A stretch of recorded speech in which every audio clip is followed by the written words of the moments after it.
اپنا چہرہ شیشے میں نہیں دیکھا تھا کہ ہم کیسے، کبھی دیکھا ہی نہیں. تو راستے میں دیکھا کہ ایک شیشہ پڑا ہوا ہے. اس نے شیشے کو اٹھایا تو اس میں اس نے اپنا چہرہ دیکھا.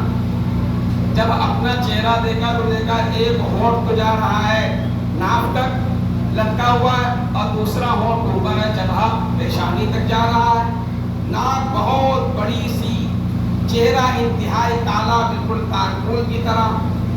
تو اس نے شیشے سے کہا اسی لیے تجھ کو لوگوں نے پھینک دیا ہے کہ تو اتنا خراب اور بدنما اور بدصورت ہے. گویا کہ اس نے اپنی خرابی کو منسوب کر دیا شیشے کی طرف. اپنی خرابی اور اپنی کمی کو نہیں دیکھا بلکہ وہ ساری چیزیں الزام لگا دی شیشے کے اوپر. جو آئینے سے ملا آئینے کو جھل لایا، کسی نے اپنی کمی کی طرف نہیں دیکھا. اور یزیدیت کے اجالے کے سارے کوفے میں کسی نے پھر سے نبی کی طرف نہیں دیکھا. تو الزام آدمی کیا ہے لگا دیتا ہے دوسروں پر. مہینے پر الزام لگا دیا، اس کے اوپر دنوں پر الزام لگا دیا کہ یہ سب اس کی نحوست کا نتیجہ ہے جو آج ہمارے ساتھ یہ چیزیں پیش آ رہی ہیں. تو عزیزان گرامی، سچی بات یہی ہے کہ صرف ہمارے اعمال کی بنیاد پر اللہ کی طرف سے فیصلے آتے ہیں. اور وہ باطل پرستی، وہ توہم پرستی جو عرب میں پائی جاتی تھی، اس کا سلسلہ آج بھی پایا جاتا ہے. خصوصاً جو غیر ہیں ان میں تو پوری طرح سے ہے. وہ بدفالی کو شمونی لیتے ہیں. آج بھی مسلمانوں میں ہے کہ اگر بلی جا رہی ہے اور راستہ کاٹ دیا، بعض لوگ کہتے ہیں جانا خطرے سے خالی نہیں، ہمارا آگے جانا نقصان. یعنی بلی کے نکلنے اور نہ نکلنے کو ہم نے یہ معیار بنا دیا کہ اس سے ہمارا نقصان ہوگا اور اس سے ہمارا فائدہ ہوگا. یہ ہمارے ایمان میں کمی کی بنیاد پر ہے اور شیطان نے سخت رونگل ماری. ہمیں اپنے ایمان کا احتساب کرنا چاہیے اور ہمیں اس کا جائزہ لینا چاہیے. اللہ کے رسول صلی اللہ تعالی علیہ وسلم فرماتے ہیں اور یہ کہتے ہیں کہ جس شخص نے کوئی اچھا طریقہ ایجاد کیا اور وہ طریقہ ایسا ہو کہ بدعت والا نہ ہو اور بعد میں لوگ اس کے اچھے طریقے پر عمل کرنے والے ہوں، تو ان تمام عمل کرنے والوں کا ثواب اس اچھا طریقہ ایجاد کرنے والے کو، اچھے طریقے کی بنیاد ڈالنے والے کو ملے گا.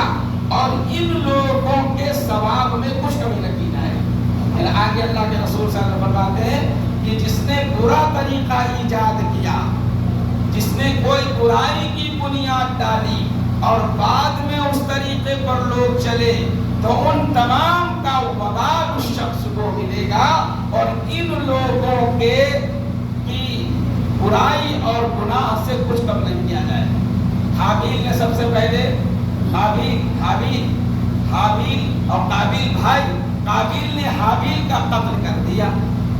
اب جتنے بھی قتل کریں گے، جتنے بھی بعد میں اس کے اوپر چلیں گے، اس کو اس کا گناہ پہنچے گا. اس کو اس کا کیا پہنچے گا؟ گناہ. پہلے شراب کی بنیاد جس نے ڈالی، جتنے بھی شراب پیئیں گے ان کو اس کا وبال ملے گا. ایسے ہی ماہ سفر کے متعلق جن لوگوں کا ایسا عقیدہ ہے، ایسی سمجھ، ایسی فکر رکھتے ہیں اور بعد میں جو لوگ اس وقت کے اوپر فکر کے اوپر چلتے ہیں ان کو اس کا گناہ ملے گا. عزیزان گرامی، یہ ماہ سفر کا مہینہ ہے اور اس کے متعلق اللہ کے رسول صلی اللہ علیہ وسلم نے صاف فرمایا لا عدوى ولا طیرۃ ولا حامۃ ولا سفر. کوئی مرض بذات خود متعدی نہیں ہوتا ہے. ولا طیرۃ، کوئی پرندہ بدشگونی کا باعث نہیں ہوتا ہے. ولا حامۃ، اور الو نامی پرندہ بھی منحوس نہیں ہے. ولا سفر، اور ماہ سفر کا مہینہ بھی منحوس مہینہ نہیں ہے.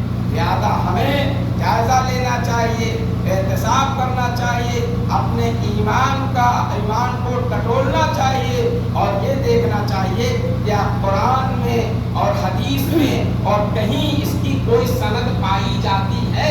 کہیں نہیں پائی جاتی ہے. نہ اللہ کے رسول صلی اللہ علیہ وسلم کے زمانے میں تھی، نہ صحابہ کے زمانے میں تھی، نہ تابعین کے زمانے میں تھی، نہ تابعین کے زمانے میں تھی۔ یہ تو ہم لوگوں کا معاملہ یہ ہے کہ آج مشرکوں کے ساتھ، ہندوؤں کے ساتھ اور اسلام مخالف لوگوں کے ساتھ نشست و برخاست کی وجہ سے ہمارے اندر وہ چیزیں کچھ نہ کچھ کسی نہ کسی دبے پاؤں داخل ہو گئی ہیں۔ لہٰذا بہت حساسیت کی ضرورت ہے، بہت ہوشیار رہنے کی ضرورت ہے، اور اپنے ایمان کو باقی رکھنے کی جہاں ضرورت ہے وہیں اس کا جائزہ بھی لینا ہے اور اس کے اوپر غور و فکر بھی کرنا ہے۔ یہ مختصر بات تھی ماہ سفر کے متعلق جو میں نے آپ تمام حضرات کے گوش گزار فرمائی ہے۔ امید ہے کہ ہم سب انشاءاللہ اس پر عمل کریں گے، اور جو لوگ ان باطل چیزوں کا شکار ہوں گے ان کو ہم اس سے آگاہ کریں گے کہ آپ اس سے بچنے کی کوشش کریں۔ اللہ تعالیٰ عمل کی توفیق عطا فرمائے۔ وآخر دعوانا ان الحمد للہ رب العالمین۔ سنت پڑھنے